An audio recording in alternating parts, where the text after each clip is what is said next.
തവനൂർ മണ്ഡലം LDF സ്ഥാനാർത്ഥി doctor KT Jaleel ബുധനാഴ്ച രാവിലെ തവനൂർ പഞ്ചായത്തിൽ പര്യടനം നടത്തി. രാവിലെ വെള്ളാഞ്ചേരിയിൽ നിന്നും ആരംഭിച്ച പര്യടനം മധുരശ്ശേരി, തൃക്കണാപുരം, കൂരണ, അയങ്കലം തുടങ്ങിയ കേന്ദ്രങ്ങളിലൂടെ സഞ്ചരിച്ച് നടക്കാവിൽ സമാപിച്ചു. ഉച്ചയ്ക്ക് ശേഷം മട്ടക്കുളം പഞ്ചായത്തിലായിരുന്നു പര്യടന പരിപാടി. തവനൂർ മണ്ഡലത്തിൽ ഓരോ പ്രദേശങ്ങളിലും വികസനം എത്തിക്കാൻ കഴിഞ്ഞതിന്റെ ചാരിതാർത്ഥ്യത്തിലാണ് താനെന്നും തവനൂറുകാർ തന്നെ വീണ്ടും തെരഞ്ഞെടുക്കുമെന്നും ഡോക്ടർ KT ജലീൽ പറഞ്ഞു.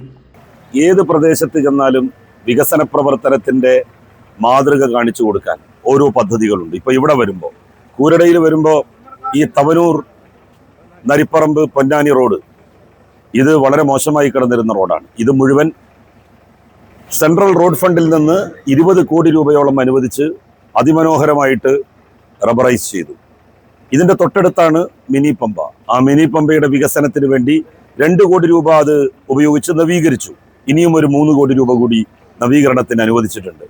നമ്മളുടെ ഈ സാമൂഹ്യ നീതി വകുപ്പിന്റെ കീഴിലുള്ള സ്ഥാപനങ്ങൾ, വൃദ്ധസദനം ഉൾപ്പെടെ, ചിൽഡ്രൻസ് ഹോം ഉൾപ്പെടെ എല്ലാ സ്ഥാപനങ്ങളും വളരെ ഭംഗിയായിട്ട് ഉണ്ടാക്കി നവീകരിച്ച് അതൊക്കെ മുന്നോട്ട് പോയിക്കൊണ്ടിരിക്കുകയാണ്. News bureau, Thavanur.